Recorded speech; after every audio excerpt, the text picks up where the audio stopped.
Damos comienzo entonces formalmente. Quiero agradecerles a todos por estar presentes en este Café Alas, tercera edición. Hoy vamos a tocar formalmente el tema de la responsabilidad legal de las empresas de seguridad electrónica. No estamos a salvo.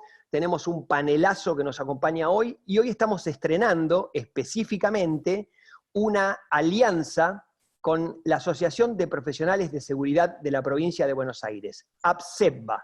No es muy fácil de decir, Fabi, pero trato lo voy mejorando. APSEBA.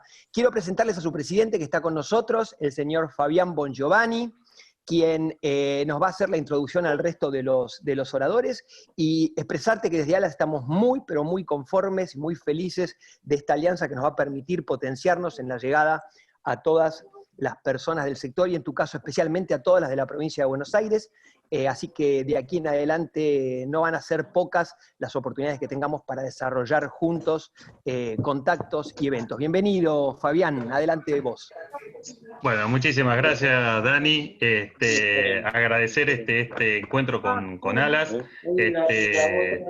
Nos acercó, más allá de la amistad, esta unión entre instituciones. Agradecer esta unión fraternal que tenemos entre Alas y APSEBA. Creemos que podemos hacer mucho por el espacio de la seguridad y por los profesionales en particular. Vamos a tener muchos más encuentros, estamos inaugurándolo con esto. Ambas instituciones tienen mucho que ofrecer y en conjunto me parece que podemos potenciar eso. Lo que nos trae el día de hoy es este análisis sobre los aspectos legales a tener en cuenta en el desarrollo de la actividad.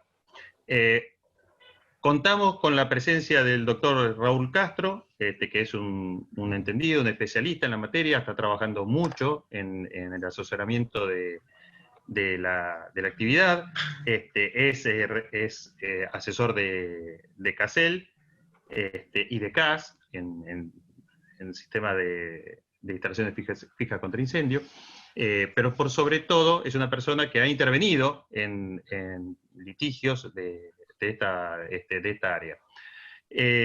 Por otro lado, tenemos a nuestro director del Instituto de Pericias en Seguridad Ciudadana, el doctor Daniel Garibaldi, que aparte de ser secretario de la asociación, es perito oficial en 2 jurisdicciones. Y cuando abordemos el tema de lo que es las pericias, vamos a ver que es una actividad relativamente nueva. O sea, el campo pericial en seguridad es novedoso, tiene solamente 2 años en la provincia de Buenos Aires, en Capital más o menos llevamos el mismo tiempo, y esto permite poder hacer intervenciones en este ámbito. Los voy a dejar a ellos que se explayen un poco más sobre el tema, y cuando analicen casos particulares podremos ver cuál es ese ámbito de acción y de intervención que puedan llegar a tener. Para no hacerlo más largo, agradecer de vuelta a todos los participantes, a todos los que nos van a escuchar de aquí en más, y le doy paso a ambos interlocutores para que puedan empezar con su exposición. Bueno, bárbaro, muchas gracias. Escuchamos bien, Raúl. En el audio. Te escuchamos bien. Perdón, me escuché una cosa. Bienvenidos a todos, decía, muchas gracias por estar presentes. Vamos a tratar de cumplir este tiempo que nos dio Daniel como para poder explayarnos en la primera etapa, para no hacerlo muy largo, y luego pasar a intercambiar justamente, que lo va a hacer más rico el tema de las experiencias y las preguntas y respuestas que podamos dar. La realidad es que por el componente que tenemos hoy de asistentes, que obviamente la mayor parte son actores de la industria, pero también tenemos personas que suelen contratar este tipo de servicios, básicamente lo que llamamos conjuntos inmobiliarios, los cantos, los clubes de campo, los barrios privados, los parques industriales, los cementerios. No creo que ahí vamos a encontrar casuística en este caso, pero bueno, es parte de las cuestiones que se engloban con este concepto moderno que incorpora el Código Civil y Comercial, que son los conjuntos inmobiliarios. Entonces vamos a tratar de abordar la responsabilidad ¿A qué nos sometemos como actores del mercado de la seguridad privada, tanto humana como electrónica, pero básicamente poniendo foco en la seguridad electrónica, cuando damos este tipo de prestaciones? ¿Y qué responsabilidad, sin saberlo a veces, asume ese conjunto inmobiliario? Repetimos, sacamos el cementerio, cuando hacemos este tipo de contrataciones. Primero, vamos a hacer voy a proponerles hacer un muy, pero muy breve resumen, y seguramente hay colegas presentes que me van a tener que disculpar por lo demasiado resumido y casi respetuoso para el derecho de la forma que voy a hacer sucinta la explicación, pero como no somos todos idóneos en la materia legal, abordar algunos conceptos que hacen a este tipo de contrataciones de la órbita legal para poder entender. Primero, nosotros como actores de la industria, ¿qué es lo que prestamos? Prestamos servicios, locaciones, desde el término técnico de la naturaleza jurídica de ese vínculo contractual, que pueden ser de obras, pueden ser de servicios o pueden ser ambas. Todos ustedes pueden hacer cualquiera o ambas dos. También tenemos de qué naturaleza son las obligaciones que se asumen. Y acá viene la base fundamental de este encuentro. Si son obligaciones de medios o obligaciones de resultados, muy rápidamente. Y vamos a apelar a lo que los abogados cuando éramos estudiantes nos enseñaban en la facultad con ejemplos remanidos. ¿Qué es una obligación de medio? Me tengo que operar, voy al hospital, el médico me va a operar con toda su sapiencia, todo su saber, para intentar que yo me cure y no me muera. Pero no me asegura el resultado de curación y el resultado sigo viviendo. Contrato a un ingeniero para que desarrolle y una empresa contratista que ejecute, por ejemplo, la realización de un puente, y yo no solamente le pido los medios técnicos para el desarrollo, sino que le pido que el puente no se caiga. Entonces es una obligación de resultados. Obviamente nuestra industria nuestros servicios son, cuando digo nuestro me refiero a los de ustedes, ¿verdad? Son obligaciones de medios, intentar producir el logro de un objetivo final que es justamente mitigar con situaciones de inseguridad que serán distintos objetivos, clientes, etc. Este es el tema crucial y el giro central de la reunión de hoy. Con respecto a las responsabilidades que asumimos los que prestamos servicios de seguridad privada, también tenemos, como grandes rasgos desde el punto de vista jurídico, las responsabilidades, de objetivas y subjetivas. ¿Qué es esto? Obligaciones objetivas tienen que ver con la responsabilidad que se me genera por la titularidad, la propiedad de un bien determinado que puede producir como efecto un perjuicio, un daño o un resultado no deseado. Apelando a un caso que suele ser de los más amarillistas, como le gusta a Daniel Banda, que tiene que ver con los cercos eléctricos de seguridad. Si yo soy dueño de un cerco eléctrico de seguridad, las contingencias que pueda generar en la salud de una persona por la mala condición de ese cerco, el mal diseño, la utilización de elementos inadecuados como el energizador o lo que fuere, me va a hacer responsable a mí, dueño de ese cerco, por solamente ser el hecho del responsable. De la misma forma que cualquiera de nosotros chocamos en la calle y en principio somos responsables por el hecho de ser titulares de ese vehículo. Las responsabilidades subjetivas tienen que ver con las que se generan a través de la acción, el obrar nuestro o la falta de acción nuestra para determinada situación. El prestador de un servicio de seguridad privada que realice una conexión en forma inadecuada o que no cumpla con su objetivo deseado, va a tener una responsabilidad per se en esa manipulación, en esa actividad. Luego existen eximentes, atenuantes y agravantes. Esto es, situaciones que a mí, que soy el originario responsable objetivo, por ejemplo, me eximen de responsabilidad.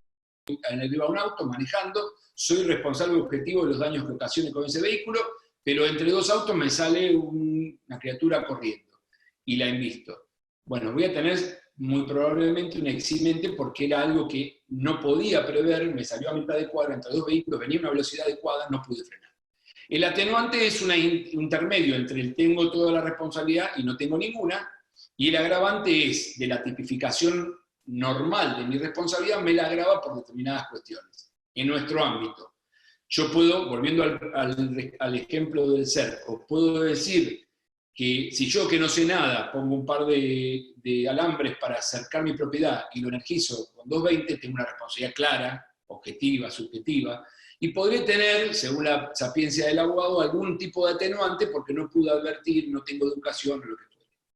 Ahora bien, si soy un experto en la materia y instalo esto a sabiendas que esto va a poder provocar un daño importante, tengo un agravante justamente en esa responsabilidad. Ahora bien, todo esto, disculpen ustedes que voy apurando el trámite del discurso, pero pretendo cumplir el tiempo otorgado. ¿Qué es lo que nos dicen los jueces? ¿Qué es lo que interpretan los jueces con estas cuestiones? Ahí es donde tenemos el gran problema. Hemos visto, sobre todo en algunas cámaras empresarias en las cuales se ha armado una suerte de observatorio de estos avances, que hace unos años a esta parte ha comenzado a cambiar, no a cambiar, a adaptarse un poco el decir de los jueces, que es justamente la jurisprudencia, para interpretar las situaciones por las cuales una persona tiene un perjuicio que es provocado, o dice que es provocado, por un obrar deficiente o una falta de obrar de parte de un prestador de servicio de seguridad privada. Y en el ámbito de los conjuntos inmobiliarios, club de campo, country y barrios privados, la solidaria responsabilidad que tiene ese club de campo respecto de la prestación que hizo, bien o mal o no hizo, la empresa, el prestador de seguridad privada, humana o electoral. Si bien uno dice, a veces cuando comenta estas cuestiones de los jueces, también en un tono que pretende ser una alerta, indica que los jueces están empezando a entender que esta obligación ya no es de medios, sino pasa a ser resultado, la realidad es que el análisis de los fallos no es tan así, en el sentido técnico de la palabra. Los jueces no es que plantean un cambio y dicen, usted ahora, como prestador de servicios de seguridad electrónica o de seguridad en general, tiene que asegurarle el puente que no se caiga, porque sería prácticamente securitizar nuestra actividad. Pero lo que sí dice es, manteniendo la obligación de medios, no se han cumplido determinadas acciones, determinadas variables que tendría que haber cumplido a decir del juez, a interpretación del juez, y que me impidió el deseado objetivo, que en este caso era preservar la seguridad. Los motivos son, básicamente, la aplicación de la Ley de Defensa del Consumidor en lo que tiene que ver con la materia de los conjuntos inmobiliarios. ¿Qué es lo que dicen los jueces? A ver, usted, Juan Pérez, de la unidad 44, le robaron el reloj de la mesa de luz. Usted cuando compró este lote en este conjunto inmobiliario, tenía una expectativa, y la expectativa era vida en comunidad, vida al aire libre, actividades deportivas y seguridad. Y usted que le vendió este lote, que le vendió este concepto a este fulano, Juan Pérez de la unidad 44, le vendió justamente con esta variable, con este elemento de venta para capturar su interés. Por lo tanto, ahora se lo tiene que dar. Entonces, ahí es donde entra la cuestión de la defensa del consumidor y la satisfacción o no de la expectativa que tenía el cliente. Y por eso atraigo y arrastro en cualquier cuestión, yo reclamante, en cualquier cuestión que tiene que ver con un hecho dañoso producido por un delito en una comunidad de este tipo, arrastro al mismo barrio, al mismo emprendimiento, al mismo conjunto inmobiliario. Luego tenemos la cuestión de la responsabilidad que se genera por la deficiente o el escaso diseño del sistema de seguridad contratado por el conjunto inmobiliario. Acá tenemos una situación complicada en cuanto a la definición de qué es deficiente o qué es escaso, porque generalmente lo que pasa en los conjuntos inmobiliarios es que quienes asesoran y contratan determinados sistemas de seguridad, y cuando hablo de sistemas me refiero a todo, me refiero al dispositivo de seguridad, cuando lo contratan, generalmente no se apela a los profesionales en la materia.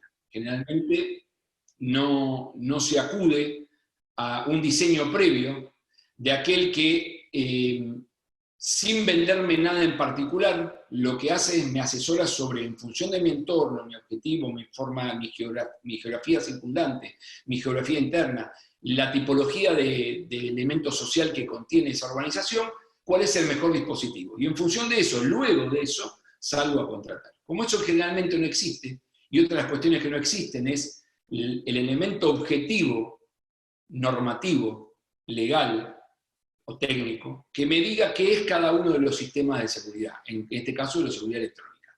Entonces, no terminamos de saber, por la referencia a una norma escrita, qué es, por ejemplo, volviendo siempre al mismo ejemplo, el cerco eléctrico de seguridad, más allá de las normas técnicas, la Asociación Internacional Eléctrica Argentina de Electrónica, etcétera, etcétera, que tiene que ver con los energizadores, me refiero a el concepto como sistema, no está definido. Algunas, obviamente, organizaciones e instituciones, como CACEL en este caso, propuso ya hace unos años la creación de una ley de seguridad, un proyecto de ley de seguridad privada electrónica, justamente ¿para qué? Para que sea elemento objetivo donde el juez, entre otros beneficios, ¿no? Pero para lo que nos atañe en esta reunión, para que el juez cuando tenga que fallar sobre determinada efectiva o no efectivo funcionamiento de un sistema, puede ir a brevarse, puede ir a buscar cómo es ese sistema.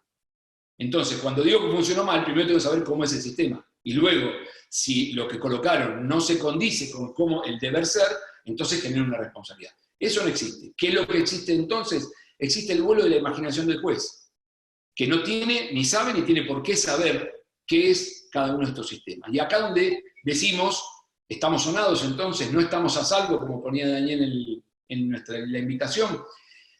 La realidad es que estamos con la posibilidad de protegernos y de hacer cuestiones que tienen que ver con esa protección. Desde el punto de vista de la industria, de la seguridad electrónica, justamente crear estas normas. Apoyar o crear nuevas alternativas, pero crear una norma técnica, legal, que permita que el juez ya no pueda volar su imaginación y crear elementos. El juez, cuando falla, en principio, se abastece de varias cuestiones.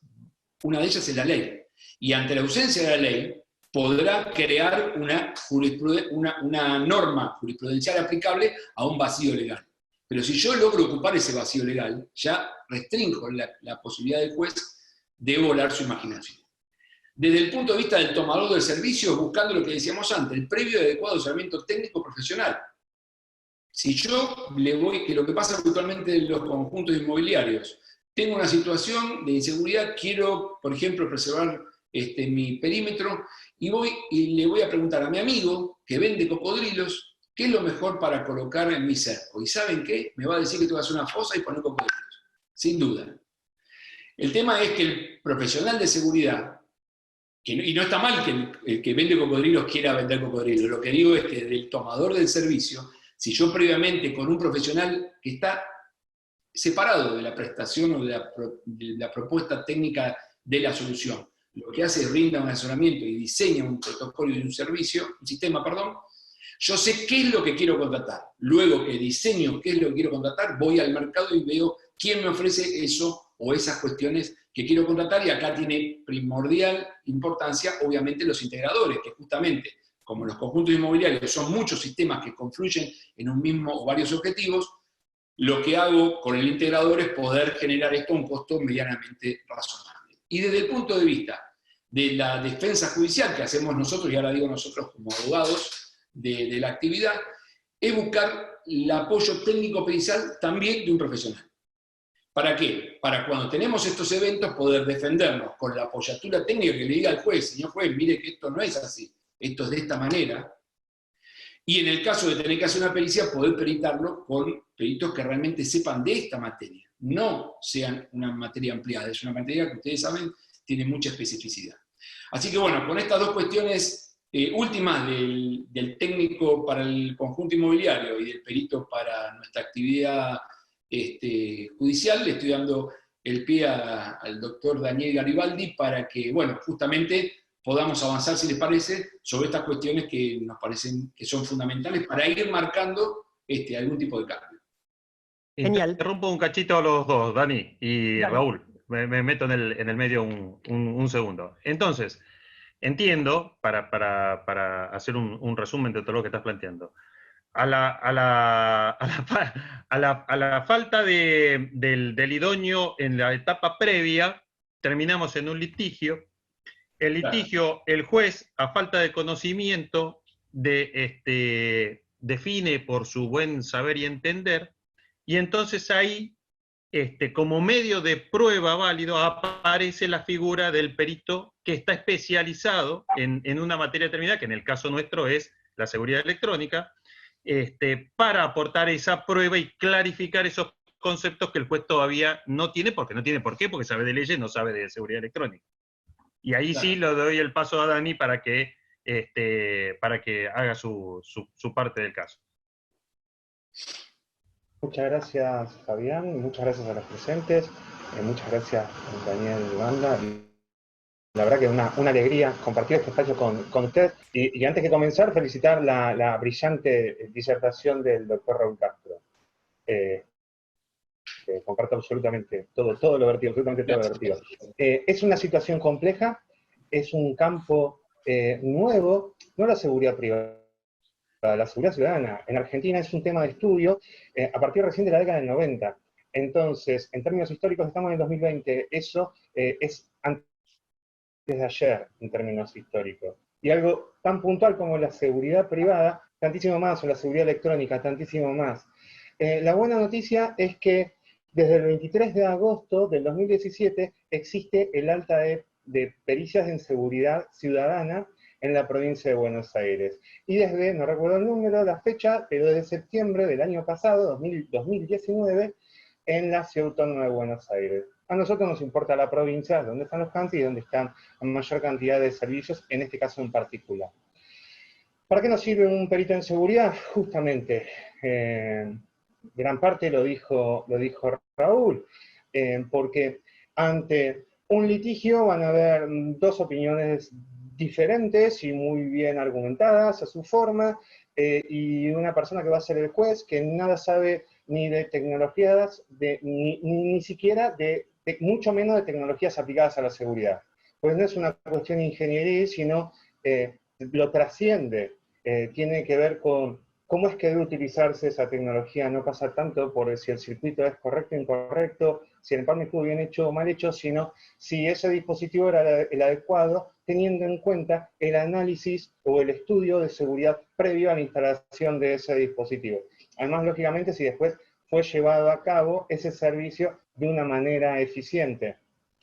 El punto es, también es otra buena noticia, la existencia de la Asociación de Profesionales de la Seguridad en la provincia de Buenos Aires.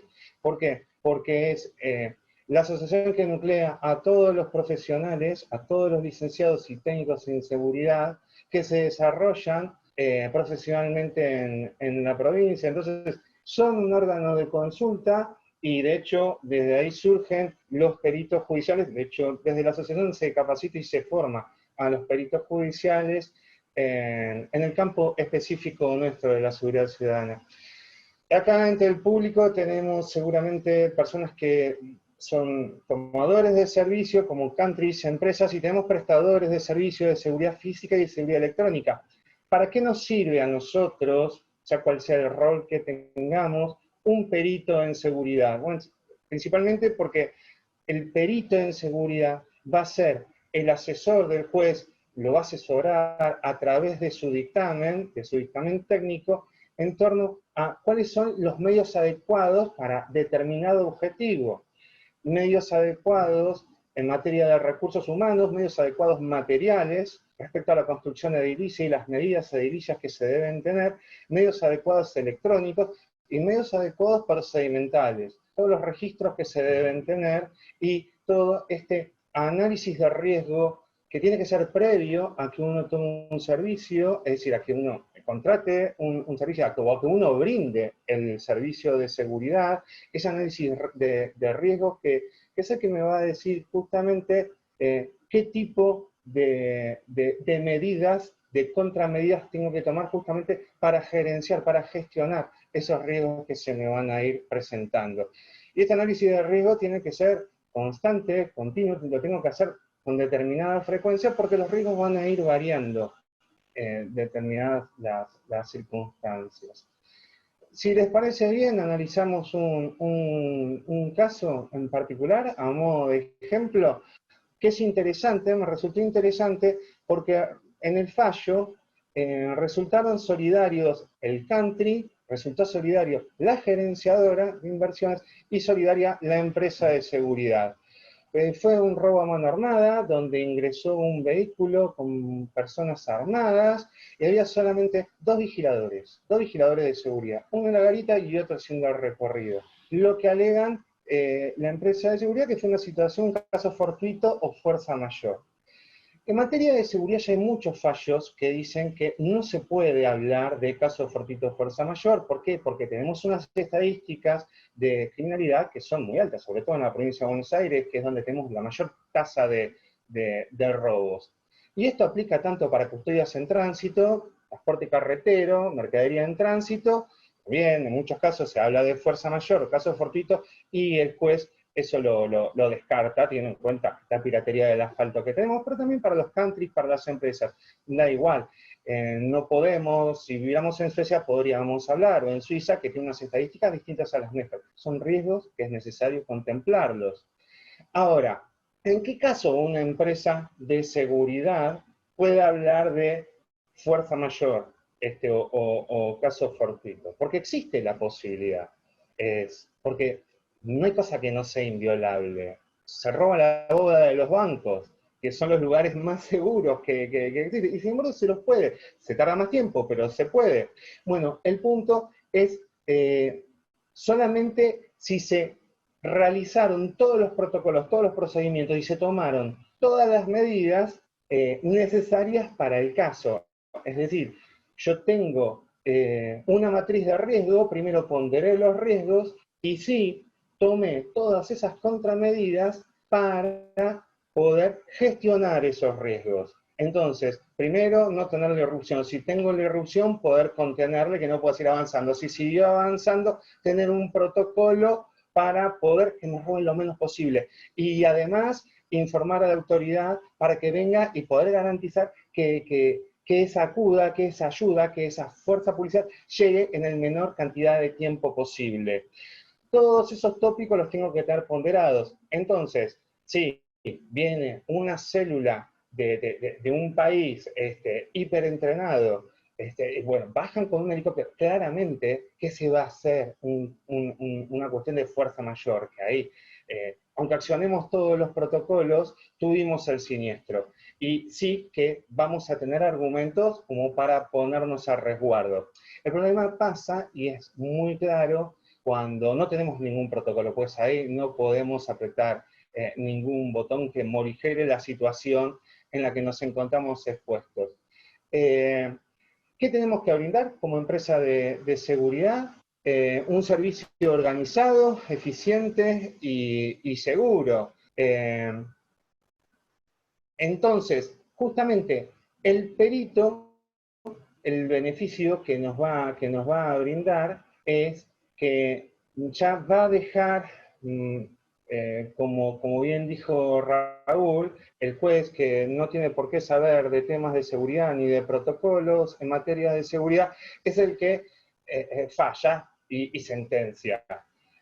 Como le parece, como cree a su mejor entender. Bueno, el perito va a poner blanco sobre negro y va a identificar con claridad qué cosas se hicieron bien y qué cosas se hicieron de una forma que no es la más adecuada o alejada de las buenas prácticas. El perito no habla de responsabilidad, de la responsabilidad hablan los abogados y habla el juez. El perito no puede hablar de responsabilidad, pero sí va a hablar de procedimientos y de lo que se espera que haga cada uno de los actores. En contrapartida tenemos a la empresa de seguridad que se encuentra cuando toma un servicio, que su negocio es vender seguridad, y su negocio es vender tecnología, en muchos casos, y seguridad física, es decir, personas que cumplan esa labor, porque vive de eso. Y tenemos clientes que son ellos los que te dicen qué personal de seguridad quieren y qué tipo de tecnología quieren. Y esto nos pasa mucho en los countries. Pero como bien dijo Raúl, es parte del negocio de los countries ofrecer seguridad a sus countristas, a las personas que residen en el country. Justamente ese es uno de los principales motivos por los cuales una persona decide irse a vivir a un country y abandonó, como era hasta la década del 80, esto de ir a vivir una quinta, con muchas menos expensas. Recuerden ustedes, esta mutación de quintas a barrios cerrados surge a partir de la década de 1980 en la República Argentina. Teníamos más libertad, teníamos más terreno en una quinta, pero no teníamos seguridad. El country me ofrecía ese equilibrio. Bueno, entonces, vean cuán importante es para los countries la seguridad, que la gran mayoría, de hecho, la gran mayoría, yo no conozco ninguno que no lo tenga, tiene una comisión de seguridad. Una comisión donde un grupo de contristas se reúnen y toman decisiones. ¿Por qué? Porque tienen una responsabilidad en ese brindar seguridad. Pero no la brindan ellos, sino que la tercerizan a través de una empresa. El problema pasa cuando ni la empresa ni el country hace este análisis, ni la empresa de seguridad ni el country hace este análisis de riesgo concienzudamente, ni con las herramientas que debería. El problema pasa cuando se toma un servicio de seguridad, pero no se escucha cuál es esa opinión de la empresa de seguridad. Y en este caso en particular eran solamente 2 vigiladores para un country a las claras, no alcanzaba, no era suficiente ese personal para la cantidad de unidades funcionales que había. Entonces, para no hacerla tan larga, ¿qué es lo que tiene que hacer la empresa de seguridad? Es que yo, como empresa de seguridad, que no tengo, soy perito, si tengo un posible cliente, bueno, lo que hago es la tomo, pero debo establecer, primero, hacer un análisis de riesgo y luego notificar fehacientemente al responsable de ese objetivo que me está contratando en torno a cuáles son las necesidades que tengo para poder ofrecer este servicio. ¿Cuáles son las necesidades? Y tengo que delimitar claramente cuál es el servicio que brindo y cuáles son los alcances de ese servicio. Y llegado el caso, tengo que identificar si es conveniente que acepte el servicio o que no lo acepte. Porque la seguridad no se puede brindar a medias. Yo, si tengo 2 vigiladores para un country, el único que me puedo hacer cargo es de la garita de entrada. Y si tiene 2, porque tiene la entrada principal y además tiene la de servicio y está en otro lugar, como suele ocurrir que está en uno de los laterales, en la parte trasera, medio escondido, ya con 2 vigiladores de seguridad no va a ser suficiente. ¿Por qué? Porque va a haber una responsabilidad por parte de la empresa en ese servicio, salvo que contractualmente lo deje muy claro, que mi responsabilidad va a ser el control de ingresos y egresos del personal y las distintas actividades que ello implica, y la responsabilidad que ello implica. Con respecto a quien contrata al countryista que contrata a esta empresa de seguridad, también tiene que acotar, es decir, tiene que establecer muy claramente en ese contrato cuáles son los alcances de servicio que está pretendiendo. Por ejemplo, la seguridad, la custodia de bienes de las unidades funcionales sería el caso. Pues en muchos casos se da que la empresa de seguridad aduce que en realidad su función es disuasoria o preventiva, y ahí ya entramos en un debate. Bueno, es disuasoria y preventiva en principio, pero siempre el servicio de seguridad privada es una actividad que está arreglada por la ley de seguridad privada ley de seguridad privada de la provincia de Buenos Aires. Entonces, pero es necesario, y surge buen efecto, que eso lo dejemos cabalmente expresado en el contrato que debemos firmar. Que se trata de custodia de bienes y que también debe ser disuasiva y preventiva. Y velar por las obligaciones registrales que tiene esa empresa de seguridad, en tanto empresa, en tanto al objetivo y en tanto al personal de seguridad privada, como los medios técnicos, que los equipos de comunicaciones estén inscritos, que el vehículo con el que se hace la recorrida esté inscrito, que el armamento esté inscrito, y cuando me refiero a armamento, claramente no me refiero a armas de fuego, sino me refiero al bastón tonfa o la cachiporra de goma que tenga. El punto es que, por eso, lo fundamental es este análisis de riesgo, y lo recomendable es que se realicen auditorías de seguridad, porque la figura del perito así como lo estamos planteando, ya ingresaría a jugar cuando ya hay una litis trabada. Bueno, no. También podemos consultar a licenciados en seguridad, también podemos consultar a expertos de este tipo previo, eso sería lo ideal, justamente para que haga este análisis de riesgo y para que me asesore y sobre todo para que audite a la empresa de seguridad y que audite la seguridad edilicia del country. Entonces, Dani, me va a explotar el chat, ¿no? Toda la cantidad de preguntas que tengo. Buenísimo, Muchas son para vos. Escúchame, hacer un cierre y te intercalo. Cierro esto, sí. A falta de normas, como dijo Raúl, porque realmente reglamentar es el sueño de todo jefe de policía, es el sueño de todo ministro de seguridad, armar un gran protocolo que regule la actividad de las fuerzas policiales, ¿no es cierto? Es decir, pero no se puede, no se logra conseguir eso. Se pueden reglamentar o regular determinadas cuestiones, porque son casi infinitas las posibilidades que tenemos. Entonces, y va a depender de cada uno de los objetivos, de cada uno de los riesgos que tenga cada uno de esos objetivos. Por eso, es conveniente realizar una auditoría previa y auditar a la empresa las fortalezas y debilidades edilicias que tenga el objetivo y también la tecnología. Pero lo más importante que tengamos claro que el perito nos va a decir en sede judicial a través de su dictamen qué es lo máximo que puedo esperar de la empresa de seguridad. Es decir, hasta dónde le correspondía. Y eso es mucho, porque va a poner un límite en torno a las expectativas. Porque él va a saber qué es lo esperado y hasta dónde se le puede exigir. De la misma forma que va a saber qué es lo que no se cumplió. Pero ya me va aclarando la situación y me la va acotando. Quedo dispuesto para cualquier tipo de pregunta. Excelente, excelente. Bueno, les digo, no me alcanzan las hojas para anotar más lo que tengo en el chat, pero vamos a hacer un ping-pong corto y rápido de varias cosas, pero voy a darle 2 minutos a la visión del auditor. Mientras estábamos charlando, se anotó Jorge. Jorge, si podés ir habilitando tu micrófono, te pido que seas bastante conciso en lo que tiene que ver con cómo ve estas dos posiciones, tanto desde lo jurídico como de la cuestión pericial, un auditor. Esto que Daniel menciona, que es importante que el auditor esté mucho antes que tengamos que llegar a una litis trabada y a una pericia. Así que adelante, Jorge, tus 2 minutos. Hola, ¿qué tal? ¿Me escuchan bien? Te escuchamos perfecto. Bueno, para los que no me conocen, soy Jorge Rodríguez, director de Surveillance y, como dijo Daniel, auditor. Nosotros lo primero que hacemos cuando nos llama un cliente es un diseño determinado.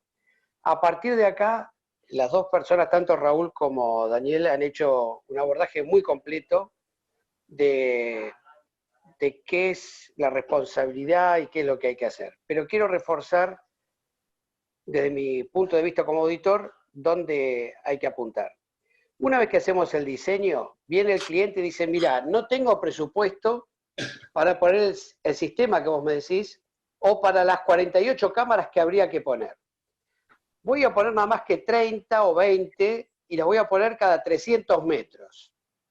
Con lo cual, cuando vamos a analizar nosotros los siniestros que pasaron, vamos a ver el contrato. No puedo poner en un contrato que voy a vender un sistema que garantiza la visualización completa del perímetro, porque ahí ya le estoy dando de comer al que me quiera después hacer un problema. Tengo que dejar muy claro el alcance de mis servicios. Eso lo han comentado y quiero reforzar esa idea.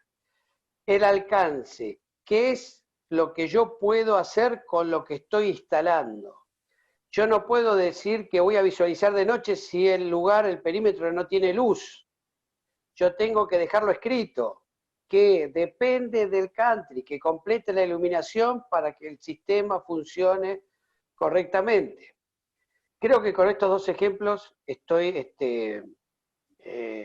dando a entender que lo jurídico hay que apoyarlo, ¿sí?, con lo que yo voy escribiendo, con los protocolos, y dejar claro al cliente el alcance de lo que se puede y lo que no. Nosotros, cuando hemos analizado siniestros, vamos a ver, por ejemplo, un sistema perimetral que dice que se actualiza por meteorología automáticamente, y con nuestros ingenieros vamos y vemos que ese sistema nunca fue instalado. Bueno, ahí ya hay una responsabilidad porque he vendido un sistema que en sus características, en su datasheet y demás, no cumplió con lo que yo escribí en un presupuesto, con lo que yo le ofrecía al cliente. Entonces, para cerrar, Daniel, no quiero extenderme. Clarísimo, Jorge. Clarísimo, Creo y que es hay la que realidad. creo que hay que, la industria, que hay muy buenos profesionales, cuando venden, no por vender y darle la razón al cliente hay que claudicar, sino tratar de la mejor manera posible, dejar escrito qué es lo que está aceptando la persona, que sepa lo que está comprando, sin tratar de venderle un cocodrilo, como decían antes, ¿no es cierto? Bueno, muchas gracias. Clarísimo, Jorge, clarísimo. Muchísimas gracias y sirve la visión del punto de vista del auditor totalmente. Sí, Fabi. No, iba a decir, reforzando esto, y capaz que Raúl agrega algo más, que precisamente de todo lo que hablaron tanto Raúl como Daniel, se centra en esto, Jorge, en la promesa, o sea, desde el aspecto civil, o del aspecto de la reglamentación del consumidor, el punto central es lo que se promete y lo que efectivamente se le entrega al cliente. Entonces, cuando ahí está la disparidad, es donde tenemos un problema. Ahora, si uno claramente lo que se promete, por más que la exigencia del otro lado sea menor, o sea, si este caso que vos pusiste, no me da la plata para tanto, pero quiero la mitad. Bueno, mientras eso esté clarificado, que lo que pidió responde a la mitad de lo que debería hacer y que eso tiene X alcance, digamos, ahí no debería haber problema. El problema es cuando la promesa va más allá de lo que se puede. Sí, Dani. Para los Sí. que dicen que quédense tranquilos, que vamos a estar hasta que se terminen las preguntas, porque todos dicen, no quiero que no me respondan. Entonces, que se queden tranquilos, que no tenemos ningún problema. ¿Querías acotar algo, Daniel? Sí, respecto a lo que dice Fabián. Las responsabilidades están. El tema es entre quiénes las repartimos. En el caso del ejemplo que da Fabián o que da el colega Jorge Rodríguez, la responsabilidad le vuelve al country hasta que no instale, porque él el deber de cuidado lo tiene, porque el deber de cuidado lo asume cuando vende las propiedades y ofrece a sus contratistas un espacio seguro y agradable. Entonces, el punto es, el country, lógicamente hay riesgos que hay que asumirlos, pero lo tienes que tener en agenda para tratar de conservarlo la menor cantidad de tiempo posible. Claro. Son cosas que Acá hay una pasan en cualquier pregunta. país. Permitime un comentario, si puede ser. Tomando lo que dice Jorge, sumamente acertado, obviamente, respecto al tema de los conjuntos inmobiliarios que él maneja sobremanera. Yo no es que quisiera llevar agua para el molino de lo normativo, pero en realidad creo que la principal herramienta que la industria como la nuestra tendría, en el momento que pueda darse eso, es una normativa que especifique, me refiero básicamente a la seguridad electrónica, que especifique qué es cada cuestión. O sea, donde empezamos a tener estas cuestiones que Jorge bien nos plantea y que es una frustración, llamémosle, que él y todos los auditores diariamente asumen, que es, voy a ver un objetivo, establezco un diseño de seguridad ideal para las contingencias de inseguridad que pueda tener, se lo expreso al cliente, el cliente lo valoriza y dice, bueno, no me sirve. Entonces empieza a desescalar a criterio propio, porque ya el técnico no le puede pedir que le empiece a sacar cosas, porque sería similar a que me quiera ir a operar y le vaya diciendo al médico que para abaratar la cirugía empieza a usar otras cuestiones. El médico me tendrá que decir, no, yo no lo puedo operar. Pero ¿por qué motivo puede hacer esto el médico y no lo puede hacer el que instala las alarmas? O el que instala las cámaras, o el que instala cualquier dispositivo de seguridad. Porque no tengo una norma que me diga que para ese objetivo, con estas inseguridades, aplica este diseño. Si yo tuviese eso, como cuando quiero ir a comprar un vehículo o una heladera, lo tengo prediseñado el concepto desde el punto de vista de defensa del consumidor. Y yo sé que cuando voy a comprar un auto, podré tener algunos adicionales, pero cuando apriete la pata abajo, es un freno, va a frenar el coche. Va a frenar más, va a frenar menos, tendrá ABS o no tendrá ABS, pero va a frenar. En seguridad electrónica no pasa eso. Entonces, mi interpretación que quiero venderte es que esta cámara va a hacer estas otras cuestiones que no va a hacer aquella otra. Y en el medio del auditor de seguridad que me diseñó el sistema no tiene un elemento objetivo. Y la realidad, esto lo discutimos muchas veces en las cámaras, el mercado, o sea, nosotros que pretendemos competir, no somos los que nos vamos a autorregular. Entonces, yo voy a ver un country, yo integrador, tomo el dictamen que me hace Daniel, que me hace Jorge, y digo, en base a esto sale tal dinero. Y el cliente me empieza a decir, no puedo pagarlo, empiezo a desescalar, yo, que quiero venderle algo, le voy a empezar a sacar cuestiones. Ahora, si tuviese una norma que me condena a mí por brindarle un elemento impropio a este objetivo y condena al objetivo a tomar en defecto, o sea, por menos lo que debe tomar un sistema, la cuestión se empezaría a ordenar. O sea, nadie podría contratar, de hecho, esto lo vemos muy claramente en la seguridad bancaria. Las normas del Banco Central me establecen qué tengo que hacer para determinados sistemas. El banco no puede decir, sacame o poneme estas cosas para abaratar. El banco tiene que cumplir con determinados mínimos requisitos, y el proveedor también, por lo tanto se empieza a ecualizar las ofertas. Si no, obviamente, es lo que nos pasa habitualmente. Es un terreno bastante brutal. Déjenme hacer un ping-pong de preguntas, si no lo voy a silenciar a todos democráticamente. Doctor Raúl Castro, ¿aplican estos mismos criterios en lo que es pH, por ejemplo, en edificios? De lo que mencionás cuando hablas de conjuntos inmobiliarios. Sí, claro. Bueno, desde el punto de vista teórico entiendo que aplica, no en forma directa, pero aplica algunas cuestiones. No vamos a poder tener una casuística, una jurisprudencia frondosa como la que tenemos en los countries, que cuando digo frondosa son algunos casos, no es que esto es exponencial. Pero la realidad es que las situaciones de los edificios tienen de por sí una seguridad propia porque están encapsulados en un bloque arquitectónico. Entonces, los ingresos son diferentes, pero obviamente si yo tengo una empresa de seguridad humana que tiene un vigilador y el vigilador se queda dormido, como mero, y entra una persona y roba, y voy a tener una responsabilidad clarísima de la empresa de seguridad. Si yo tengo sistemas de seguridad electrónico aplicados a un dispositivo y no funcionan por algún motivo, y voy a tener. Después el tema de la responsabilidad solidaria del consorcio es lo que es un poco más vidrioso. De hecho, también pasa con los countries. Hemos podido quitarle responsabilidad a los countries de una primera condena junto con la empresa de seguridad, pero es un tema bastante difícil y que no siempre se logra. No, claro, esto no se lo acaba de decir Daniel claramente, por la cuestión que fui a vivir a este lugar es porque tenía básicamente seguridad.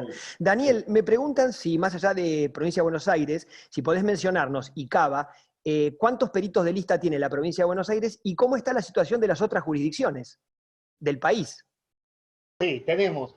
El alta existe en la Corte Suprema de Justicia de la Nación, es la más antigua, pero no hubieron caso. Hubieron peritos inscritos, pero no llegaron a hacerse dictámenes a esa instancia. Es la más antigua. Después tenemos Provincia de Buenos Aires y Ciudad. En Ciudad de Buenos Aires no hay ningún perito inscrito porque la lista se abrió, es decir, esto fue de septiembre del año pasado, es decir, este año se abre la lista para inscribirse, el año que viene vamos a tener peritos. Recién el año que viene, vean si es nuevo el asunto. En Provincia de Buenos Aires, la lista se abrió en el año 2017, hicimos la inscripción nosotros de ACEBA. En 2018 se abrió la lista, en 2019, el año pasado, hubo un solo perito y fui yo. Y este año tenemos 3 peritos para toda la provincia. Eso por pericias de lista, ¿no es cierto? Claro. Pericias en seguridad antes existían, y ya tenemos experiencia, pero existían, ¿por qué? Por asistencia técnica. Un juez le pide a una universidad, yo las pericias que hice antes de que exista esta lista, antes que consigamos el alta de la especialidad, eran una en el IUFA, que me mandan un oficio al Instituto Universitario Policial Federal pidiéndole un egresado, y las otras pidiéndole también un licenciado en seguridad de la Universidad Nacional de Lanús. Entonces, a mí me mandaba la Universidad de Lanús, me mandaba el IUFA, y ahí era un perito, pero de manera de asistencia técnica. A los fines procesales es exactamente lo mismo. La diferencia es que ahora existe la especialidad, entonces ya ahora van a sorteo esos peritos. Perfecto. Raúl, tengo dos preguntas que van en una sola. La primera es ¿por qué el divorcio entre la normativa en las diferentes jurisdicciones y la ausencia total a la enunciación de normas IRAN, que serían normas técnicas que nos dirían cómo acometer cierto proyecto? Y por otro lado dice, tenemos las normas IRAN que orientan muy bien cómo funciona un buen sistema de seguridad. Sabemos que hay sistemas de seguridad con clases 1, 2, 3, 4 grados de seguridad, pero la primera pregunta dice, ¿por qué no están escritas en la normativa, digamos, en lo que es leyes y reglamentaciones?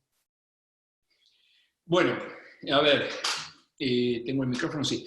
Sí, porque, perdona Raúl, creo que esto atiende a lo que vos dijiste. Es decir, perfecto, yo tengo que dar seguridad electrónica en este country, en este perímetro, pero en ningún lado me dicen cómo, qué es lo correcto y qué es lo que no es correcto. Entonces, ¿dónde está el parámetro para contrarrestar? ¿O por qué están las normas, pero las leyes no las mencionan? Sí. En principio tenemos que hablar que en materia de seguridad electrónica no hay normas legales. O sea, las normas legales son las normas, las leyes de seguridad privada, tanto en la Ciudad Autónoma de Buenos Aires como en Cava, que en cuanto a la actividad de la seguridad privada electrónica es paupérrima. Paupérrima en contenido me refiero, ¿no? Desde los elementos ópticos y electroópticos, que era la frase de antaño, hasta un poquito más en las más modernas, 56, 88 de la ciudad, etc.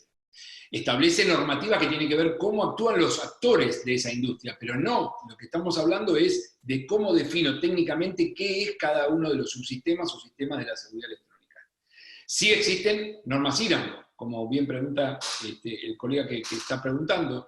La realidad es que al no haber normas nuevas, en proyectos, por ejemplo el proyecto que yo les mencionaba, por supuesto se refiere a las normas IRAN y ante su inexistencia a normas internacionales aplicables a la materia cuando no tengo una norma local. Ahora, absolutamente criterio personal, que no involucra a ninguna institución, es mi criterio. ¿Por qué no hemos avanzado? Porque todavía como mercado no estamos maduros.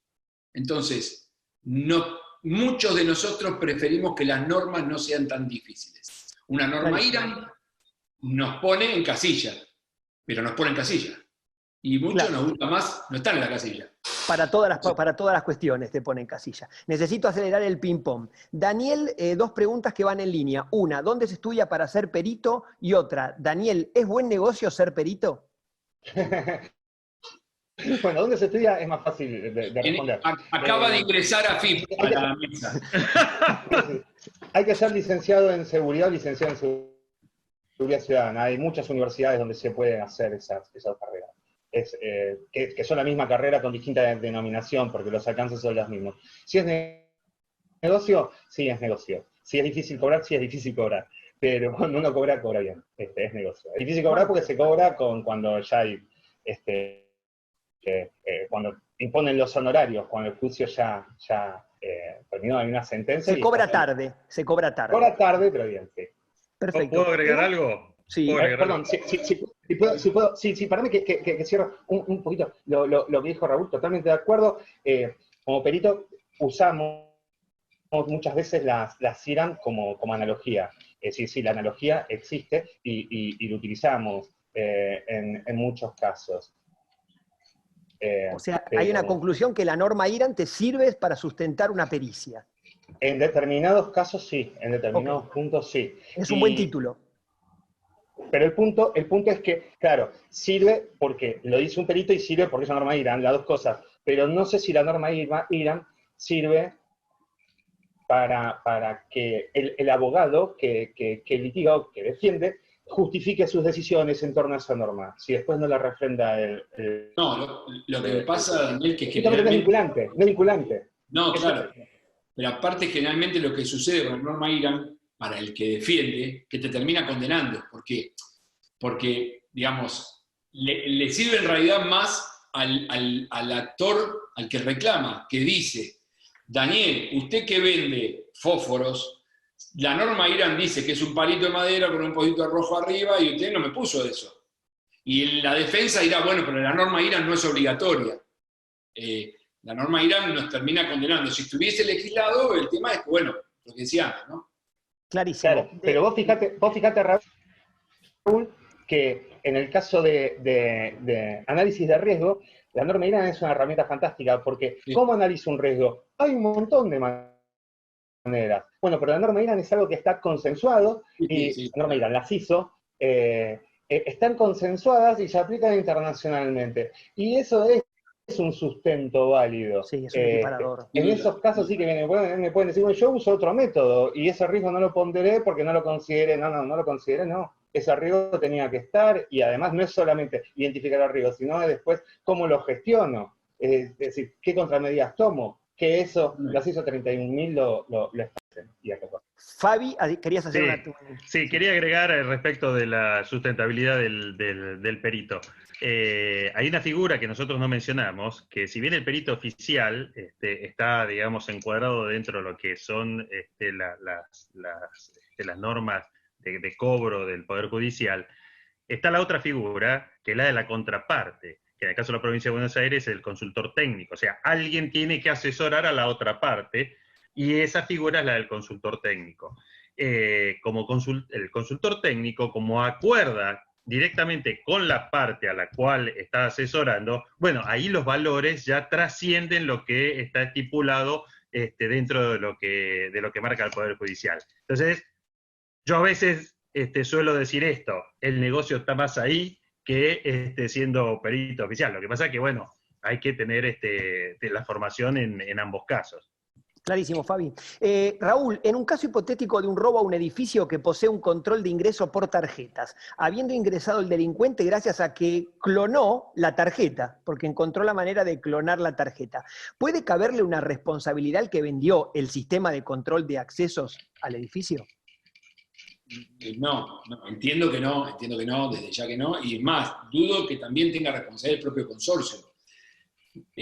Si el sistema tenía un mínimo de seguridad, vuelvo a lo mismo, no tenemos una normativa legal que diga cómo debe ser, pero se entiende que va a tener una suerte de seguridades, de códigos, que solamente los va a poder, generalmente este tipo de tarjetas los provee el proveedor de esa solución tecnológica, y en la medida de que haya una tecnología que vulneró esa otra, replicándolo, emulándola, clonándola, no hay una responsabilidad por un mal obrar.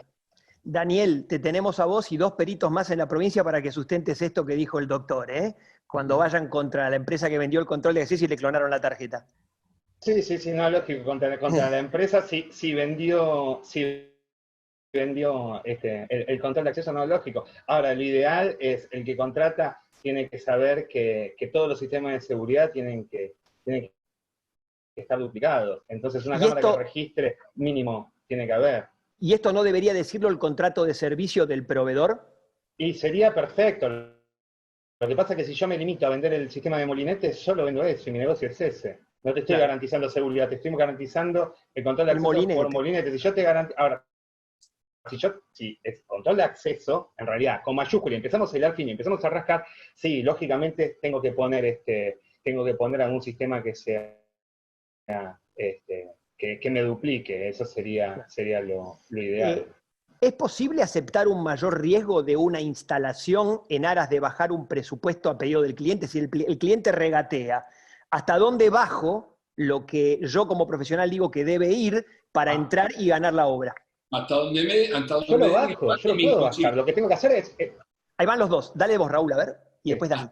Hasta donde me dé la espalda y la inconsciencia. Porque la realidad es que, digamos, hasta dónde puedo yo bajar yo disculpe que lo llevo a algo más concreto, pero para que se visualice. Es el médico que me va a operar y va a empezar a sacar cosas a pedido del paciente para que no se me vaya y se opere en la camilla. Y me va a decir, usame el material que no importa que sea, podés usar lo que usaste con el paciente anterior, cortame con la motosierra en vez de con el bisturí. Entonces, yo lo puedo hacer, tengo que ser ese tipo de médico. Y voy a poder ser otro médico y decir, no, mirá, yo no te puedo vender menos de esto. El cocodrilo tiene que tener dientes, no te lo puedo dar sin dientes. ¿Daniel? Sí, o si no, acotando el ámbito de actuación y la responsabilidad, ¿no es cierto? Con un buen contrato que delimite cabal y puntualmente qué es lo que les estoy ofreciendo y hasta dónde llega. El tema es que el cliente generalmente lo quiere todo a poco precio. Entonces no lo va a aceptar ese contrato. Y ahí es donde me tengo que plantar, como dice Raúl. Lo que pasa es que Raúl mencionó Raúl mencionó, creo que lo hiciste algunas veces, Raúl, estos casos donde, bueno, vos de alguna manera cedés en la cantidad de dispositivos o la calidad de los dispositivos, pero el juez falla contra vos porque dice que profesionalmente no debías haber hecho eso porque sos el profesional. Claro, por eso iba a decir, lo que quería contarles que obviamente, tener un contrato detallado me protege más que si no lo tengo, por supuesto. Ahora, pensar que esto es un salvoconducto no es lo adecuado. ¿Por qué? Porque volvemos al principio de lo que yo había planteado inicialmente. Dentro del área de la defensa del consumidor, porque estamos hablando de consumidores finales que me toman este servicio y después me responsabilizan por los efectos del mal uso o el mal funcionamiento, esa persona no es experta. Entonces yo le digo en el contrato que esto en realidad va a ser aquello y lo otro y va a dejar de ser otra cosa. La percepción del adquirente, del consumidor, si fue que yo compré una cámara para que me esté mirando mientras ingresa un vehículo y la cámara no me miró cuando ingresaba el vehículo, más allá de que yo diga determinada cuestión, no me va difícilmente a exonerar de responsabilidad. Pasa esto, por ejemplo, con las alarmas en el monitoreo en determinados lugares de cobro de facturas, donde no solamente no me puedo eximir por un contrato, porque el deber ser lo sé yo que soy el profesional. Claro, es lógico. Bueno, la otra pregunta, Raúl, para vos puede ser un poco más larga, te pido un ping-pong rápido. Nos habla de un country, pero no menciona cuál es. Y dice que cuál es la ventaja de tener un régimen de porteros haciendo el trabajo que es provincia de Buenos Aires, en lugar de contratar una empresa de seguridad física. ¿Cuáles son los riesgos que toma? Bueno, ahí tenemos algunos aspectos de riesgo. El primer riesgo tiene que ver con la norma en sí. La norma sí, en Provincia de Buenos Aires, que es la 12297, me va a decir que primero, ¿qué es un servicio de portería? Vamos a poder discutir si el servicio de portería es o no un servicio de seguridad. Yo, en honor a tu brevedad, me achico, es un servicio de seguridad. Podemos agarrar la hoja en papel blanco, escribimos 10 litros de tinta, pero es un servicio de seguridad. Ahora, siendo un servicio de seguridad, porque me permite o no me permite el acceso, más seguridad que eso, básica, imposible, me aplica la ley de actividades de seguridad privada, que me dice que tengo que tener una empresa inscrita como prestador de servicios de seguridad privada en la provincia de Buenos Aires, en la ciudad también. Entonces, ese country que tiene esos porteros o rondines internamente haciendo la vigilancia, está claramente incumpliendo, y esto no es una cuestión teórica, es una cuestión práctica. La dirección le cae de su barrio, cuando los engancha obviamente, porque no va por la calle, o por denuncia o porque le tocó la bola 8, y lo sancionan con multa. ¿Por qué lo sancionan con multa? Porque lo que le está diciendo es, esa prestación la tiene que realizar una empresa o un ente habilitado. ¿Usted está habilitado como prestador de servicios? No, yo soy un conjunto inmobiliario, soy un country, bueno, usted no la puede hacer. Entonces ahí aparecen soluciones intermedias que son, pero tiene que aplicar el diseño geográfico del barrio para esta solución, que es, me genero el perímetro del barrio con la empresa del prestador de servicios de seguridad privada, habilitado por la ley, y reduzco costos internamente con personal propio que haga rondines, que haga controles internos, etcétera, etcétera. Pero tengo que tener separados físicamente estos dos universos, porque si no después hay un entrecruzamiento de responsabilidades a la hora de un evento y atribuir responsabilidades. No es lo ideal, estoy hablando como una alternativa. Por supuesto que no es lo ideal, porque ahí ya en el evento de inseguridad tengo al barrio directamente operando la solución seguridad. Ni siquiera tiene la posibilidad que hemos logrado en algunos barrios donde sacamos la responsabilidad del barrio, de decirle, señor juez, si bien yo por defensa del consumidor sabe el cliente que yo le iba a dar seguridad, pero nosotros, ¿qué hemos hecho? Hemos contratado al experto, que es la empresa de seguridad, porque también le prometí que tuviera cloacas, y si el recurso de la cloaca tiene un problema, tengo que contratar a una empresa que hace el tema de cloaca, y lo mismo con el corte de pasto, y lo mismo, y lo mismo, y lo mismo. Entonces, el ponerme directamente a hacer la prestación me pone en primera línea, obvio. Pero también mencionaste en otras charlas que hay barrios que lo hacen y que de otra manera lo que hacen es sustentan una reserva de dinero a modo de un autoseguro. Sí, por supuesto. A ver, si yo tengo un dispositivo de seguridad que me va a salir 10 millones de pesos mensuales y puedo llegar a tener 4 o 5 multas al año, y seguramente si lo cotizo, la multa me va a ser más barato. Pero bueno, es lo mismo que pensar que, bueno, no pago impuestos y total se me cae no es dentro de este ámbito donde lo podemos, pero sí, es una alternativa. Fabi, sí te menciona, sí, a un tema pericial, sí. Sí, eso, dos cosas que quedó colgado de las preguntas que te hicieron a vos, Dani, y ahora te doy el pase. que es Sí. dónde se estudia para ser peritos, dónde se hace la formación. Eso había quedado colgado de antemanos. Y ¿quién define los puntos de pericia en un litigio? Los puntos de pericia lo van a poner en la apertura de prueba. Cuando se pide perito, se establecen los puntos de pericia. Siempre va a ser el juez el que los va a autorizar, o el juez en cualquier momento puede establecer o puede agregar o quitar puntos de pericia.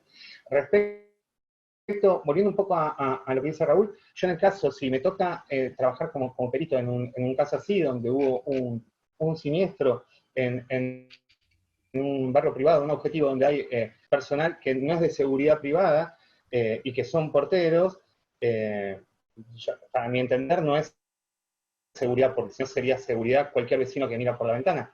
Y está haciendo seguridad, sí, pero no con el efecto y los alcances que nosotros esperamos. La 12.297 establece claramente cuáles son los requisitos para que sea considerado seguridad, y tienen que ser profesionales de la seguridad. Es decir, la 12.297 les da una obligación al personal de seguridad privada. No es solamente estar mirando, sino es la obligación de tener que hacer. Es la obligación de tener que informar a la policía, es la obligación de resguardar la prueba. Por eso es que es importante que sea personal de una empresa de seguridad, que el personal esté habilitado, pues, y lo mismo es el caso, sí. Yo tengo 7 vigiladores en un objetivo, pero solamente tengo de alta a 2, y los otros la tienen vencida. Bueno, es que no son personal de seguridad privada. Es como si yo tengo la aportación vencida o el registro vencido del coche. Pero yo sé manejar hace 20 años, pero lo tengo vencido. No refrendé mi capacidad, mi habilidad para poder conducir. Entonces me secuestran el vehículo y me hacen una multa. Pero si yo piso a alguien, va a ser tanto peor el caso. Entonces, o es como un policía que nada, se fue de baja y fue policía 20 años, pero se fue de baja, no pidió retiro. ¿Es policía? ¿Conserva el poder de policía? No, no lo conserva, lo perdió. Entonces, ese es el punto así de finito en el cual se encargan los peritos, ¿no? Eso es un campo que... Perfecto, Dani. Raúl, responsabilidad de la empresa de seguridad privada cuando coloca un vigilador en la puerta del country a medir la temperatura de las personas que ingresan, toda vez que el termómetro mide 10 centímetros, 5 centímetros la mano y 1,20 m el brazo, y aún así está a 1,35 m y la normativa están pidiendo de 2 metros entre las personas. ¿Qué responsabilidad le cabe a la empresa de seguridad que pone a su personal de seguridad a tomar la temperatura en la puerta? Bueno, a ver, estas son todas respuestas de laboratorio que las vamos a ir aprendiendo, si tenemos razón, en lo que respondemos en un tiempo. Porque no ninguno tiene, como decís vos, Daniel, licenciatura en pandemias. Así que difícilmente saberlo. Pero hago un razonamiento y lo comparto con ustedes. El personal de seguridad privada, como dice Daniel Garibaldi, habilitado como tal, porque si no, no lo es, está exento desde el primer momento del decreto 297, está exento del ASPO, del aislamiento social preventivo obligatorio, es una actividad esencial y como tal tiene que prestar y dar cuenta de su cometido. El médico que me atiende no cumple con el distanciamiento social, el policía que me pone las esposas porque cometió un ilícito no respeta, y el vigilador tampoco. Ahora, hay un protocolo para hacer esto, en la responsabilidad que se le generaría a la empresa, sobre todo respecto de su trabajador y el impacto en la ART, es no tener ese protocolo y que el tipo vaya a tomarle, le dé un beso y se saque y no esté con barbijo. Y no le pida a la persona que ingresa, por ejemplo, en los barrios, dentro del protocolo que estamos planteando es que la persona que ingresa al barrio, por más que venga en su auto y diga estoy solo, ponete el tapaboca, porque cuando bajes el vidrio y se acerque el vigilador, el vigilador pasa a ser un objetivo de tu virus. Entonces, ponete el tapabocas y después sacátelo. Bueno, todo ese protocolo, y si no, el vigilador no se acerca, pero tampoco le abre la barrera y le explica, póngase el tapaboca, porque me tengo que acercar. ¿Se entiende? Clarísimo. Y se suma esto, ¿debe declarar la empresa ante la ART la función sanitaria que cumple el guardia? La función sanitaria, no cumple una función sanitaria. Medirlo. Claro, bueno, por eso, pero no es una actividad sanitaria. Lo que está haciendo el de seguridad es probando si esa persona genera un riesgo o no para justamente en apoyo al sistema de seguridad y al sistema de salud pública, dar alerta de que acá tengo un potencial caso de. Porque otra cosa no puedo hacer, le tendré que decir, espere un momento, o pase, y voy a tener que hacer un llamado. Ahora, la RT difícilmente, vuelvo a lo mismo, veremos en un tiempo, pero difícilmente la RT va a poder decir que ese vigilador que cumplió con el protocolo, que se contagió con RT, primero, que se contagió de Juan Pérez, que vino tal día, a tal hora, y le abrió el vidrio y se le acercó. Imposible. Imposible. Totalmente. ¿Qué responsabilidad? Bueno, discúlpame, ese es un buen caso para pedir un perito en seguridad, ¿no? Por ejemplo. Claro, la RT no quiere pagar a la empresa. Ese es un buen ejemplo, donde se le corresponde o no al vigilador esa actividad. Claro. Que primordialmente, primigeniamente podemos discutir que no, porque a nadie, ninguno de nosotros se le hubiera ocurrido hace 3 meses atrás alguna cuestión de esta, o hace 4, y hoy estamos hablándolo. Clarísimo. Específicamente, entonces, de los casos que estuvimos viendo en cuanto a PH y barrios, es decir, condominios, están todas las respuestas dadas.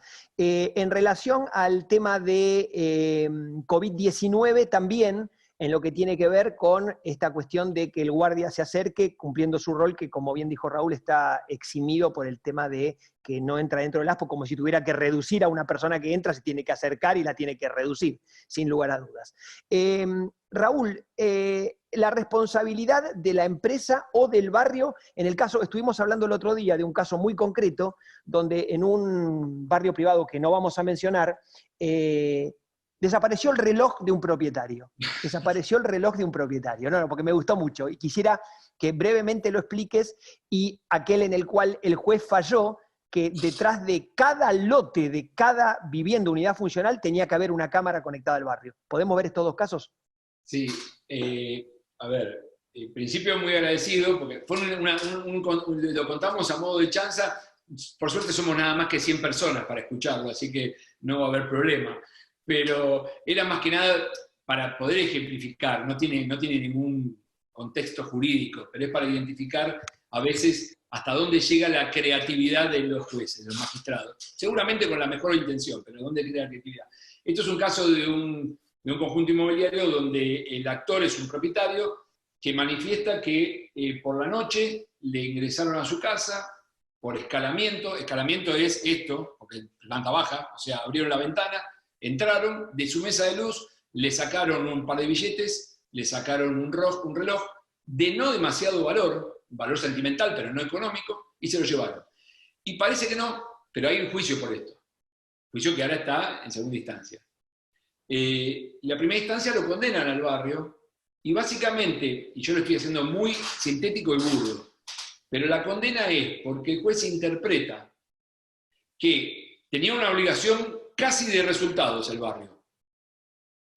No podía el vecino protegerse porque la normativa arquitectónica del barrio le impide poner, por ejemplo, rejas. No se puede. La puerta que tiene la ventana es una ventana que tiene un pestillo así chiquito, porque como en el country somos todos buenos, nadie roba, entonces ¿para qué me voy a cubrir? ¿Para qué voy a poner una alarma? Porque yo vendo esto, usted le vendió a este señor que acá era Disney. Esto iba a vivir seguro. Bueno, no fue seguro, le robaron el reloj. Pero sobre todo lo que el juez dice es, si esto fue, la prueba es unas pisadas en la pared, de cuando el tipo se descuelga por la ventana, y el reloj, de la cual no hay una sola prueba, ni siquiera que lo compró, que lo tenía, y mucho menos que se lo sacaron. Pero el juez dice que está claro que esto es verosímil, que esto es cierto. Porque si esto fuera toda una creación, una fabulación del actor, hubiese puesto cuestiones muy cuantiosas. ¿Para qué? Para obtener un fin económico. La demanda es de 2,50 pesos, lo cual a los abogados y a los peritos nos viene muy mal. Porque es el mismo juicio que por 50 millones de dólares. Es de 2,50 pesos. Pero el tipo, por X motivo, hace la demanda. Y el juez, que es lo que estamos planteando como lo ilógico, lo que dice es, le voy a creer porque el tipo fue mesuroso, fue medido en el requerimiento. Obviamente, esperemos seguramente en cámara que va a haber, en vez de 3 cerebros aplicados al tema, posiblemente esto pase de otro tamiz. Pero bueno, fue un comentario más que nada jocoso. El otro no me acuerdo, que quité 2 casos. No, el otro caso es el de las cámaras en cada lote trasero del barrio, cámaras del predio. Ese tiene una connotación diferente, muy aplicable de lleno a la seguridad electrónica, y tiene que ver con un country en el cual un propietario, ni siquiera un inquilino, un propietario, roba, y digo roba porque están condenados, están presos, roba a los fondistas, y lo estoy haciendo muy sintético, ¿no? A los otros vecinos que dan fondo con fondo. Y la sentencia de primera instancia condena, además de la empresa, al conjunto inmobiliario, porque entiende que si yo estoy anunciándole a los vecinos que hemos contratado una empresa tal y que está en una provisión de seguridad electrónica que no va a mantener seguro, y toda la pompa que hizo la autoridad del barrio, porque es lógico, hizo una inversión importante y le quiere hacer a su vecino decirle que están más seguros. El que resultó damnificado toma eso y dice, vos me dijiste que iba a estar seguro. Y el juez dice, usted para estar seguro tendría que haberle puesto una cámara en el fondo de cada una de las casas. Estamos hablando de 2000. ¿Por qué? Porque de esa forma hubiese advertido que un ñato saltaba el alambrado para robar. Bueno, esto terminó en condena. La segunda instancia se logró separar de esta responsabilidad al barrio. Quedó a la empresa, por supuesto, lamentablemente, y el barrio quedó exonerado de responsabilidad justamente ¿por qué? Porque lo que se logró determinar fue, bueno, el barrio tercerizó esta actividad en la empresa, por lo tanto el expertise, la praxis la tiene la empresa, no la tengo yo como barrio. Perfecto. Daniel, ¿querías aclarar algo, me pareció? Sí. Sí, sí. Es que hay un límite al deber de cuidado, ¿no es cierto? Todo tiene límites. Si no, cada vez que me roban en la vía pública, demando a la ciudad de Buenos Aires o a la provincia de Buenos Aires porque hay policía y yo pago con mis impuestos policía y me tienen que cuidar. Y eso sería un absurdo. Tiene que haber una mala praxis por parte de la policía, tiene que haber acudido y obrado de mala manera, o tal vez hasta puedo reclamar si no acudió, y eso también tomado con pinzas, teniendo en cuenta las circunstancias del caso. Yo creo que estamos rayando con el absurdo, ¿no? Estamos exigiendo un panóptico ventamiano y que es un absurdo. El deber de cuidado tiene un límite. Claro, sin duda. Hay un límite, desde ya. Dos preguntas más que tienen que ver con esto. Bueno, primero, Javier de Esperanza Seguros nos dice que no es necesario declarar ante la ART el rol que se sabe que el vigilador tiene que hacer, que le es impuesto dentro de su regulación. Lo que sí hay que declarar, por supuesto, es de tener casos de COVID positivo. Y en ese caso la ART le va a dar atención y después, bueno, se va a tratar el tema, pero básicamente no la cuestión concreta de tomar la temperatura, pese a que también nos dicen por el chat que básicamente cuando un personal de salud toma la temperatura a un potencial caso, tiene un conjunto de equipamiento de vestimenta, de seguridad, que no lo tiene el guardia de seguridad privada, ¿no? Entonces, que si bien es una actividad que le es inherente, y que está eximido por las cuestiones de su responsabilidad, no tiene muchas veces el equipamiento necesario. Y lo que dice Raúl, específicamente sobre que el conductor del vehículo y los demás ocupantes se coloquen el barbijo, no siempre está bien, de alguna manera, impuesto o notificado, ¿no? No sé si eso merece alguna aclaración por parte de alguno de ustedes. No, a ver, por supuesto. Primero no creo que, y no soy técnico en esta materia, así que obviamente voy a hablar con menos de autoridad, pero no creo que sea comparable la protección que ha de tener un actor de la salud que un vigilador que con una distancia que obviamente acorta los 2 metros, el 1,5 metros, porque todavía estamos discutiendo si es 1,5 metros, 2 metros, si hay viento son 4 metros, si va caminando son 6 metros.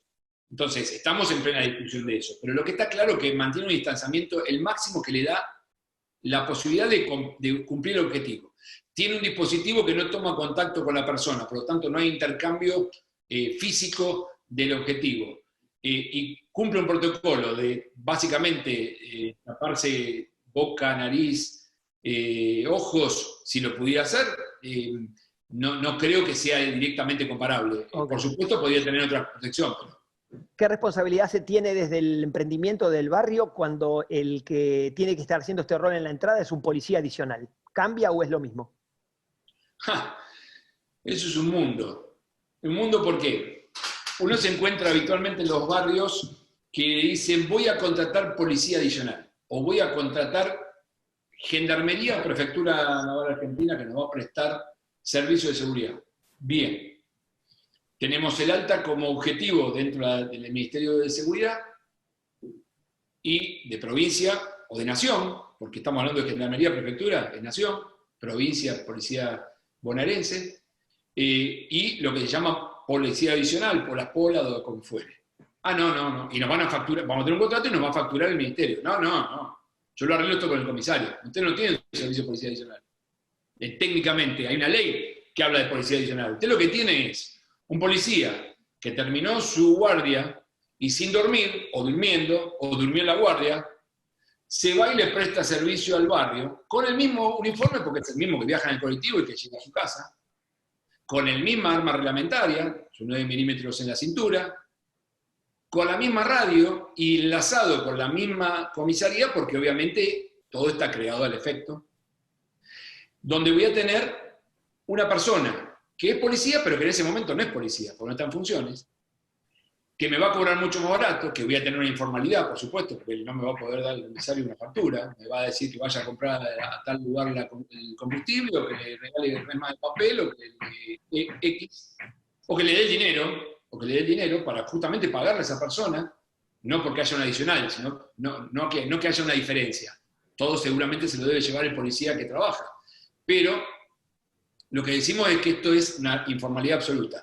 ¿La diferencia cuál es? En el caso que yo tenga una jurisdicción dentro de ese barrio, esté dentro de una jurisdicción donde ese policía está prestando servicios y ante un evento puede justificar su existencia en ese lugar, la cuestión se mitiga. Saquemos la informalidad, saquemos la cuestión contable y administrativa, que es un horror.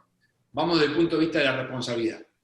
¿Por qué digo esto? Porque si ese policía, que es de la comisaría local, después de su turno, fue a cubrir el perímetro del barrio A, hay un enfrentamiento, termina ultimando, matando a una víctima o lo que fuere, todo el sistema va a decir que esa persona estaba en la cuadrícula, en funciones, realizando su labor.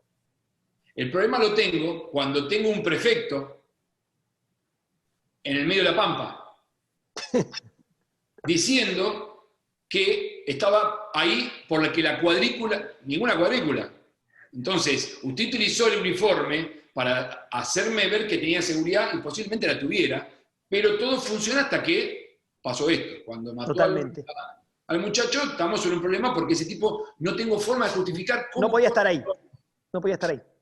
Sin dudas, creo que quedó claro. Nos consulta Alejandro, que tiene un barrio que... ¿Qué pasa con que no tenga empresa de seguridad, sino que sean contrataciones directas, en relación a esta operación de la medición de la temperatura ahora específicamente? Porque bueno, ya no es un empleado de seguridad bajo el régimen UPSRA y demás. ¿Qué pasa en este caso? Sí, ahí tendríamos una persona bajo el régimen de UTEDIC. En principio, si lo tenemos en blanco, ¿no? Por supuesto. Sí, sí. Y bueno, vamos a tener una situación similar a la que hablábamos antes del vigilador. Va a tener que tener una protección adecuada. Primero va a tener que la autoridad del barrio asumir si quiere hacer esto o no. ¿Y para qué lo quiero hacer? Porque las autoridades de los barrios generalmente toman, a veces, decisiones. Generalmente son acertadas, por eso son clientes. Porque acá hay algunos. Entonces, son siempre decisiones acertadas. Pero la realidad es que a veces lo toman porque el mercado, porque la onda viene hacia ese lado y tengo que tomar la temperatura porque el barrio del lado lo toma. Y la pregunta es, ¿para qué lo hago eso? Pero suponiendo que el sorteo de esta pregunta, digo, ¿lo quiero hacer? Tendré que dar los elementos básicos necesarios de seguridad con un protocolo escrito. En este caso, me animaría, porque lo abunda no sobra, a poder denunciar ante la RT las distintas personas que van a realizar este control de temperatura y el protocolo adjunto, que por supuesto irá a parar en un cajón que nadie mirará, pero yo tendré una constancia de haberlo presentado, y no mucho más. Ok. Dos preguntas finales y le vamos a dar continuidad a esto para otro día, porque son muchas. Si esta no te hago la de Felipe, dice que no me va a hablar nunca más. ¿Cómo es la responsabilidad de la empresa instaladora de seguridad electrónica y el COVID-19 enviando hoy personal de instalaciones a los domicilios de los clientes? Hoy, Hoy. ¿Cómo es la responsabilidad? Sí. A mi entender, enorme. Enorme, ¿por qué motivo? La seguridad privada humana y electrónica, no lo dice la norma, pero es la seguridad privada. Dice alimentaria y no dice fábrica de fideos, pero está dentro de. Entonces, está exenta del ASPO, como dijimos, tiene permiso de circulación al punto tal que ni siquiera debería sacar el CUC, el Certificado Único Habilitante para Circular, con la credencial de personal de vigilancia, bastaría. Obviamente, para eso debe tener la persona inscripta, registrada, declarada y la empresa también. Pero bueno, saquemos esto de lado. Lo hace para contingencias que compliquen, digamos, que afecten a la seguridad en una situación de crisis como la actual y que me permitan levantar un servicio de seguridad que se me ha caído. Ahora, si yo lo que pretendo hacer es, como empresa, seguir colocando nuevos objetivos. Instalaciones nuevas. Claro, hacer instalaciones nuevas o hacer upgrade de sistemas, etcétera, etcétera.